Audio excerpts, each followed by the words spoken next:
Hello guys, कैसे हैं आप सब लोग। मैं हूं आपका दोस्त असलान और आप देख रहे हैं मेरा चैनल ज़ेफ्लिक्स। हाजिर हूं एक नई सीरीज के साथ जिसका बहुत सारे दोस्तों ने रिक्वेस्ट करके कहा था कि मैजिक एम्परर को एक्सप्लेन करो। तो मैं इस सीरीज को बुक ऑफ एस्पर के नाम से एक्सप्लेन करने वाला हूं। तो जो लोग मेरी इस वीडियो को पहली बार देख रहे हैं वो मेरे चैनल को सब्सक्राइब कर दे, वीडियो को लाइक और शेयर कर दे और कमेंट करके जरूर बताया करें। शुक्रिया। तो एपिसोड की शुरुआत में सबसे पहले एंशिएंट बुक के बारे में बताया जाता है। कहा जाता है कि एंशिएंट डेविल किंग जो कि सबसे ज्यादा स्ट्रॉन्गेस्ट था, उसके पास जितनी भी नॉलेज थी, जितने भी उसके पास मैजिकल ट्रिक्स थी, उसने सारी एक बुक के अंदर लिख दी। उस बुक के अंदर जितने भी सीक्रेट्स लिखे हुए हैं, अगर आप लोग उसको प्रैक्टिस कर लेते हो यानी आप उसको सीख लेते हो तो स्वर्ग और धरती लोग दोनों ही आपके हाथ में होंगे, दोनों पर आप राज कर सकते हैं। और आज के वक्त में ये बुक मैजिक एम्परर के हाथ में है। मैजिक एम्परर जिसका नाम जू जी फैन है। बहुत अरसा तक किसी को इस बारे में नहीं पता चला कि book of Esper emperor king के पास है, लेकिन किसी ने उसकी इन्फॉर्मेशन को लीक कर दिया और अब सभी को पता चल चुका है कि उसके पास बुक ऑफ एस्पर है। इसलिए सभी लोग इससे वो बुक ऑफ एस्पर लेने के लिए आ रहे हैं। वहीं पर उसके पैलेस के बाहर का सीन दिखाते हैं जहाँ पर बहुत सारे मार्शल आर्टिस्ट वहाँ पर आ रहे होते हैं ताकि उससे वो बुक छीन सके। मैजिक एम्परर अपनी चेयर पर बैठा होता है। उसका इकलौता स्टूडेंट जिसे उसने खुद सिखाया है वो भागता हुआ उसके पास आता है और कहता है, माय लॉर्ड, बहुत ही बुरी खबर है,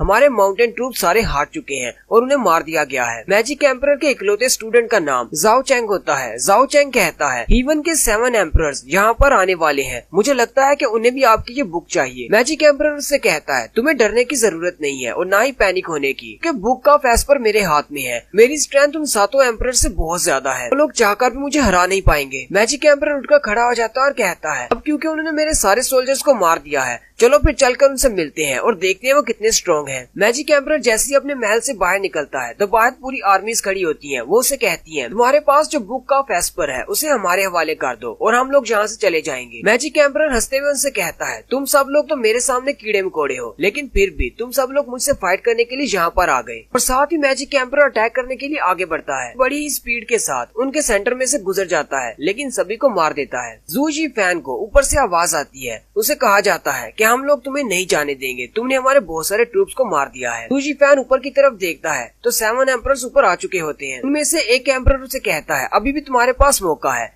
बुक ऑफ एस्पर हमें दे दो और हम तुम्हें छोड़ देंगे। जू जी फैन उसे कहता है, मैं 8 रॉयल्स का लीडर हूँ, तुम सब लोग चाहकर भी मुझे हरा नहीं पाओगे। अगर तुम सब लोग एक साथ भी मुझ पर अटैक करते हो फिर भी मेरी पावर तुमसे ज्यादा है। साथ ही एम्परर के माथे पर निशान चमकना शुरू हो जाता है। एम्परर उनसे कहता है, तुम लोग यहाँ पर आए ही क्यों हो जब तुम्हें पता है कि तुम लोग मुझे हरा नहीं सकते। 7 एम्परर में से एक एम्परर उसे कहता है, क्या तुम्हें पता है कि तुम्हारी सिचुएशन इस वक्त क्या है? सेंचुरी के सारे लोग तुम्हारे दुश्मन हो चुके हैं, कोई भी तुम्हारे साथ नहीं है। क्या तुम्हें लगता है कि 7 एम्परर्स में से कोई ऐसा नहीं है जो तुमसे ज्यादा स्ट्रॉन्ग हो? 7 एम्परर्स में से एक एम्परर आता है जो कि बहुत ज्यादा स्ट्रॉन्ग है और उसे कहता है, ये बुक होली लैंड के नाम पर है, इसलिए ये बुक हमें वापस दे दो। जू चैंग जू जी फैन से कहता है, मेरे लॉर्ड, ये तो बहुत ही बुरा है, ये एम्परर इन 7 से सबसे ज्यादा स्ट्रॉन्ग है। जू जी फैन उसे कहता है, तुम्हें घबराने की जरूरत नहीं है, मेरे पास बहुत ज्यादा स्ट्रेंथ है, मेरे सामने ये कुछ भी नहीं है। अगर मुझे आज विलन ही बनना पड़ा तो भी मैं बनूंगा और मैं इन सबको मार डालूंगा। साथ ही वो हंस रहा होता है, लेकिन साथ ही वो खामोश हो जाता है क्योंकि उसके पीछे से एक खंजर उसके सीने के आर पार हो जाता है, जिसने उसकी पीठ पर वार किया होता है। जू चैंग उसे कहता है, माय लॉर्ड, आपका टाइम पूरा हो चुका है, अब बस भी करो, अब आपको बस शांति से मरना है। जू जी फैन पीछे की तरफ देखता और कहता है, चैंग जी तुमने क्या कर दिया? तो इसका मतलब वो गद्दार तुम थे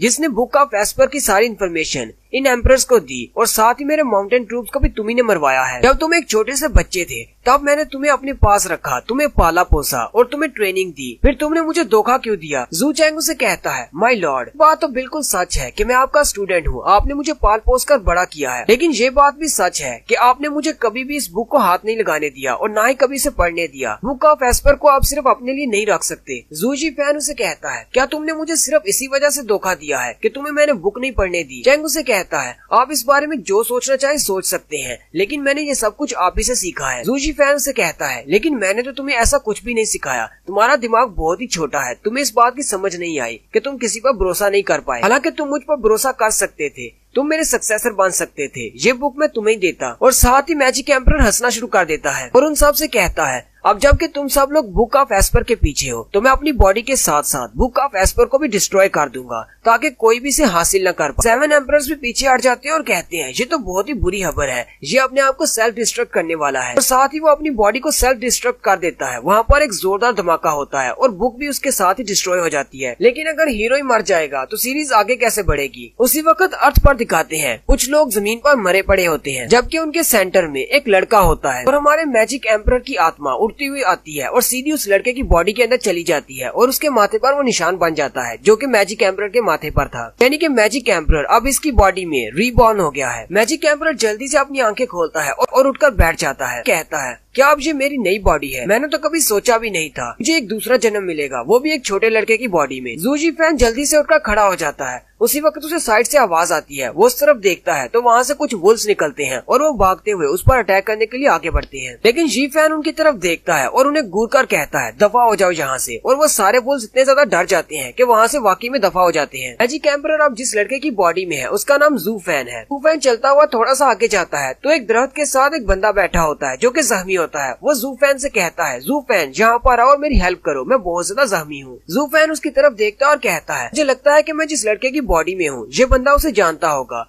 लेकिन अच्छी बात ये है कि ये अपनी सेकंड लेयर में है, इसके पास बहुत ज्यादा स्ट्रेंथ है। जू फैन आगे बढ़ता है और कहता है ये तो बहुत ही अच्छी बात है, मैं इसकी पावर्स को एब्जॉर्ब कर सकता हूँ। वो जाते जाकर उसके मुंह पर अपना हाथ रख लेता है। वो बंदा जू फैन से कहता है जू फैन तुम ये क्या कर रहे हो। जू फैन उसे आगे से कोई भी जवाब नहीं देता। वो बंदा कहता है तुम जू फैन नहीं हो, तुम कौन हो। जू फैन आगे से हंसते हुए से कहता है हाँ तुम बिल्कुल ठीक समझे, मैं जू फैन नहीं हूँ, मैं मैजिक एम्परर हूँ, मेरा नाम जू जी फैन है। साथ ही वो कुछ बोलता है the 9 secret technique drawn touch, और साथ ही उसकी बॉडी में से उसकी एनर्जी निकलना शुरू हो जाती है और वो बंदा चीना चलाना शुरू कर देता है जिसकी बॉडी से एनर्जी निकल रही है। नेक्स्ट सीन में दिखाते हैं जू फैन वहीं पर बैठा कल्टीवेट कर रहा होता है, जबकि जिस बंदे की उसने एनर्जी ली है वो एक कंकाल बन चुका है। जू फैन कहता है ड्रेन टच टेक्निक बहुत ज्यादा प्योर है और जो डेविल हुड यूज किया करता था, इससे हम किसी की भी सोल और पावर को एब्जॉर्ब कर सकते हैं, लेकिन उसे अपनी बॉडी में एब्जॉर्ब करने के लिए बहुत ज्यादा स्ट्रेंथ की जरूरत है। इसकी प्रोसेसिंग में भी काफी ज्यादा टाइम लगता है, इसलिए मुझे आराम से बैठकर कल्टीवेट करना होगा। जू फैन कल्टीवेशन के बाद उठकर खड़ा हो जाता है और उसी कंकाल के ऊपर जो कपड़े होते हैं वो भी उतार लेता है। जू फैन कहता है सुबह हो चुकी है, मुझे तो पूरी रात लग गई इसकी बॉडी से निकलने वाली एनर्जी को एब्जॉर्ब करने में। साथ ही वो अपने हाथ पर कुछ इलेक्ट्रिक पावर निकालता है, सामने पड़े हुए पत्थर पर फेंक कर उसे डिस्ट्रॉय कर देता है। साथ ही वो कहता है जू चैंग और एम्परर ऑफ स्वर्ड मेरा इंतजार करो, मैं बहुत जल्दी वहाँ पर आऊंगा और अपना बदला लूंगा। वो चिल्लाकर कहता है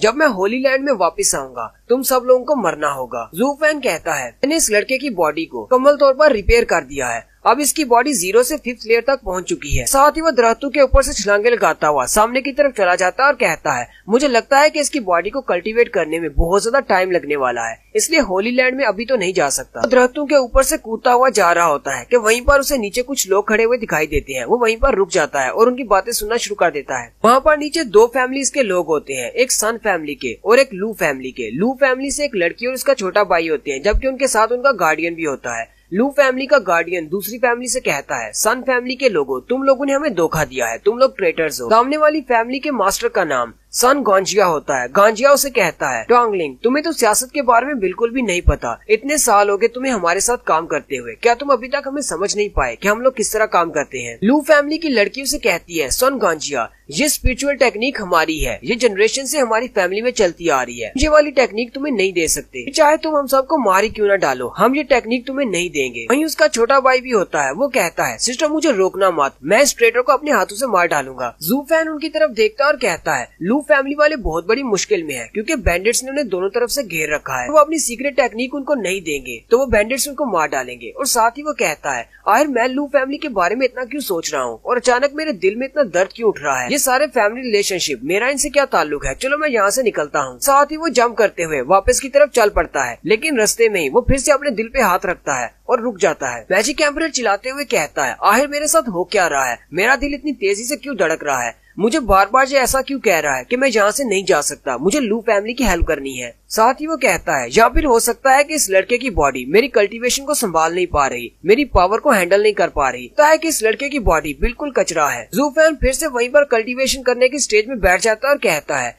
इसका दिल बिल्कुल नॉर्मल धड़क रहा है और इसकी मेंडियन स्टेज भी बिल्कुल ठीक है, एनर्जी का फ्लो भी बिल्कुल ठीक है, सांस की रफ्तार भी बिल्कुल ठीक है, तो फिर मसला क्या है। साथ ही वो उठकर फिर से दरख्त के ऊपर जाता है, से वो इस लू फैमिली की लड़की के चेहरे को देखता है, उसका दिल फिर से नॉर्मल हो जाता है और उसकी चेस्ट में जो पेन होता है वो भी खत्म हो जाता है। वो फिर से वापस आ जाता है और कहता है आहिर जहाँ पर हो क्या रहा है। जैसे ही मैं उस लड़की को देखता हूँ मैं बिल्कुल नॉर्मल हो जाता हूँ। मैजिक एम्परर कहता है ये तो मैजिक ऑफ हार्ट है, ये वो ऐसा कर्स मैजिक है जिससे तो मैजिक एम्परर और डेविल किंग भी नहीं बच पाया। मैजिक ऑफ हार्ट ये हम जैसे मैजिशियंस के लिए शराब की तरह है। हम लोग अपनी मर्जी से कुछ भी नहीं कर सकते। अगर हम लोग इस मैजिक को कास्ट करने वाले की बात नहीं मानते तो हम लोग मर जाएंगे। लू फैन कहता है चलो पहले इस लड़के की मेमोरीज को देखते हैं, आखिर ये मैजिक ऑफ हार्ट है किस किस्म का और किसने इस पर कास्ट किया है। जैसे ही वो उसकी मेमोरीज देखता है यानी जू फैन की मेमोरीज को देखता है तो उसे पता चलता है कि जू फैन के डैड ने लू फैमिली को बचाने के लिए अपनी जान दे दी थी और उसके बाद से जू फैन लू फैमिली में ही रह रहा है। लू फैमिली वाली वो लड़की वो उसे हमेशा से प्रोटेक्ट करती आई है। जू फैन गार्डियन से कहता है मुझे भी प्रैक्टिस करवाओ, मुझे मैजिक सीखना है ताकि मैं तुम्हारी तरह एक गार्डियन बन सकूं। वो उसे कहता है तुम अभी बच्चे हो, तुम्हारे पास इतनी स्ट्रेंथ नहीं है कि तुम प्रैक्टिस कर सको, लेकिन एक दिन तुम बहुत ही अच्छे गार्डियन बनोगे।